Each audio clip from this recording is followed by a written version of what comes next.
حضرت حلیمہ رضی اللہ تعالیٰ عنہ آپ ارشاد فرماتی میں اللہ کے نبی کو لے کر گود میں لے کر اب واپسی کا سفر شروع ہوا.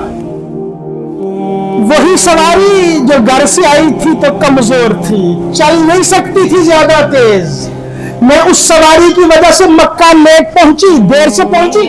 اب وہ عورتیں مجھ سے پہلے بچے لے کے فارغ ہو کے سواریوں پہ بیٹھ کے مکہ سے نکل گئی. میں کعبے کا طواف کر کے ان عورتوں سے بعد میں نکلی.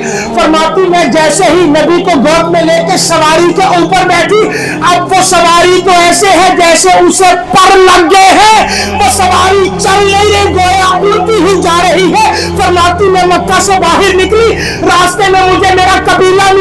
قبیلے کی عورتیں کہنے لگی اے زہیب کی بیٹی, اے حلیمہ, اور مکے سے کسی کی سواری بدل لائی ہو. اور مسکرا کے فرمایا اور دیکھتی نہیں سواری نہیں بدلی, آج اوپر والا سوار بدل گیا ہے.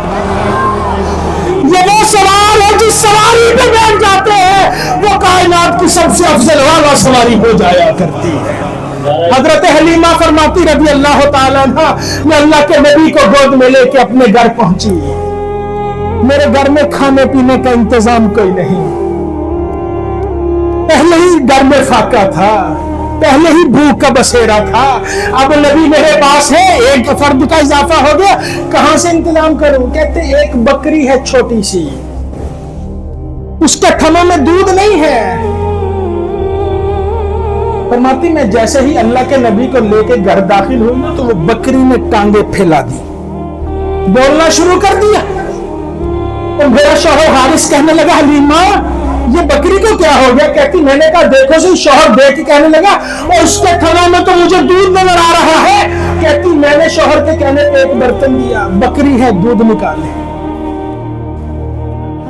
آپ احباب جانتے ہیں, بتائیے بکری کتنا دودھ دیتی ہے؟ تو بہت اعلیٰ نسل کی ہوگی تو آدھا کلو دودھ ہو جائے گا. اس سے بھی زیادہ ہوگا تو 1.5-2 کلو, اس سے تو زیادہ دودھ نہیں. وہ جو پہلے دودھ نہیں دیتی, کمزور بکری جس کے جسم میں جان نہیں. حلیمہ فرماتی ہے میں نے شوہر کے کہنے پہ برتن دودھ کے لیے پکڑایا, شوہر نے دودھ نکالا, برتن بھر گیا. دودھ ختم نہیں ہوا, دوسرا برتن دیا وہ دودھ کا بھر گیا, تیسرا دیا وہ دودھ کا بھر گیا. حلیمہ فرماتی ایک ایک کر کے میرے گھر کے سارے برتن دودھ سے بھر گئے.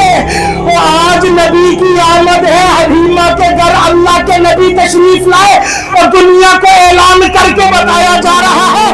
اور دنیا والوں کہیں کوئی یہ مت سمجھے حلیمہ مصطفیٰ کو پال بھی رہی ہے اور یہ اللہ کا نبی ہے. حلیمہ کے سارے کنبے کی پرورش کرتا چلا جا رہا.